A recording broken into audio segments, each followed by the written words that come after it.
राष्ट्रवादी काँग्रेस पक्षात म्हणजे अजित पवार यांच्या गटात सध्या मोठ्या प्रमाणात बदल सुरू आहेत. या बदलांमुळे राष्ट्रवादी पक्ष आता Pawar and Sons Private Limited होतोय का असा प्रश्न देखील निर्माण होतोय.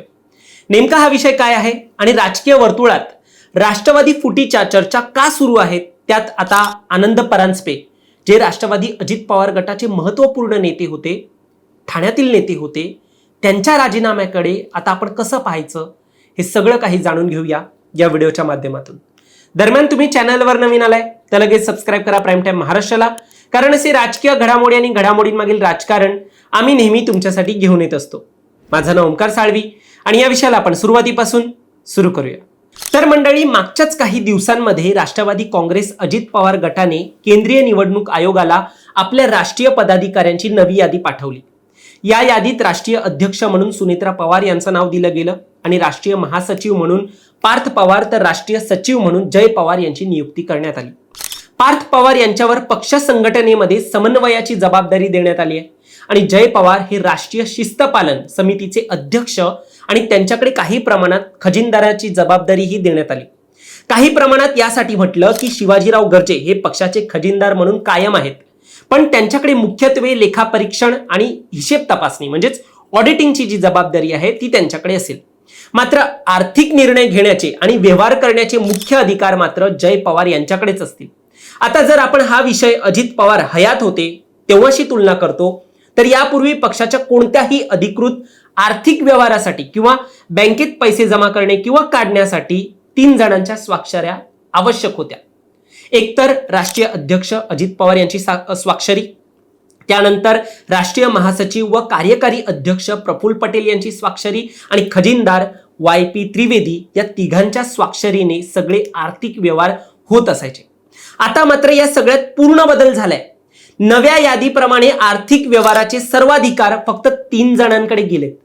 सुनेत्रा पवार, पार्थ पवार आणि जय पवार या तिघांपैकी कोणाचीही एक स्वाक्षरी झाली तरी बँकेचे व्यवहार होऊ शकतात असा निर्णय पक्षांतर्गत झालेला आहे असं एक सांगितलं जातं. महत्वाचं म्हणजे प्रफुल्ल पटेल आणि YP त्रिवेदी यांचा नव्या यादीत राष्ट्रीय पदाधिकारी म्हणून देखील उल्लेख नाहीये किंवा त्यांच्या समोर पदाचाच उल्लेख नाहीये. त्यामुळे त्यांना आता पक्षाचे आर्थिक व्यवहार सांभाळता येणार नाहीयेत आणि वरिष्ठ नेत्यांकडून पक्षातील जबाबदाऱ्या कमी करण्याचा हा एक प्रयत्न असल्याचं सांगितलं जातंय. सूत्रांच्या म्हणण्यानुसार या नव्या वाटपामुळे पक्षाची आर्थिक नाडी पूर्णपणे पवार कुटुंबियांच्या हाती आलेली आहे. प्रफुल्ल पटेल यांच्याकडून आर्थिक सूत्र काढून घेतली गेली आहेत. ही नवी यादी गुपचूप पाठवण्यात आली असल्याचं म्हटलं जातं, ज्यात प्रफुल्ल पटेल हे सुनील तटकरे यांच्यासारख्या ज्येष्ठ नेत्यांना याची आधी माहिती देखील नव्हती. जेव्हा यादी जाहीर झाली तेव्हा हे बदल स्पष्ट झाले. आता या सगळ्यांमध्ये माध्यमांच्या माहितीनुसार दिल्लीत सुनेत्रा पवार आणि पार्थ पवार यांनी प्रफुल्ल पटेल आणि सुनील तटकरे यांची भेट घेऊन कथित जे काही गैरसमज झाले ते दूर करण्याचा प्रयत्न केला असल्याचं देखील सांगितलं जातं. तरीही यादीत प्रफुल्ल पटेल यांना बाजूला ठेवून पवार कुटुंबातील तिघांना आर्थिक आणि संघटनात्मक सूत्र दिल्याने कुठेतरी अंतर्गत नाराजी अजूनही त्यांच्या मनामध्ये आहे असं म्हटलं जातं. आता या सगळ्या घडामोडीनंतर सुनील तटकरे यांनी शरद पवार यांची जी भेट घेतली आहे ती बातमी तुम्ही ऐकलीच असणार. त्यांच्या या भेटीचे आता वेगवेगळे तर्क लावले जातात आणि त्याचाच कुठेतरी अंदाज हा पक्षफुटीपर्यंत जातोय. स्वतः म्हणजे तटकरे यांनी जरी भेट घेतली असली तरी प्रफुल्ल पटेल यांनी संपूर्ण प्रकरणावर कोणतंही भाष्य केलेलं नाहीये किंवा कोणाची भेट तरी अजून त्यांनी तरी घेतलेली नाहीये. परंतु राष्ट्रवादी पक्षाचे बडे नेते आनंद परांजपे यांनी त्यांच्या सर्व पदांचा आज राजीनामा दिल्याने एक खळबळ उडाली. आनंद परांजपे हे गेले अनेक दिवस नाराज होते असं म्हटलं जातं. त्यांनी विधानसभा, महानगरपालिका आणि जिल्हा परिषद, पंचायत समितीच्या निवडणुकांदरम्यान पक्षाने दिलेल्या सर्व जबाबदाऱ्या निष्ठेने पार पाडल्या होत्या आणि या जबाबदारीनंतर विधान परिषद न मिळाल्याने ते नाराज असल्याची चर्चा होती.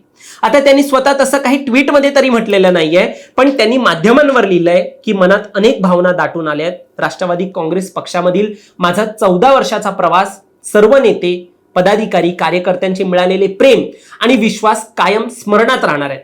आज अत्यंत जड अंतःकरणाने हा प्रवास इथेच संपवून नव्या वाटेवर पाऊल टाकून नवीन प्रवासाची सुरुवात करीत आहे असं त्यांनी ट्विटमध्ये म्हटलंय.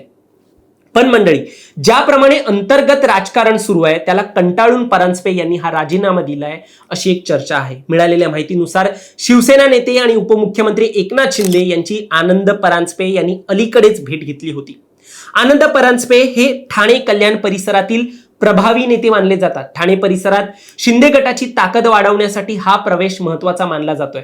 त्यामुळे आता ते शिवसेनेत जाणार का हे पाहण्यासारखं असेल.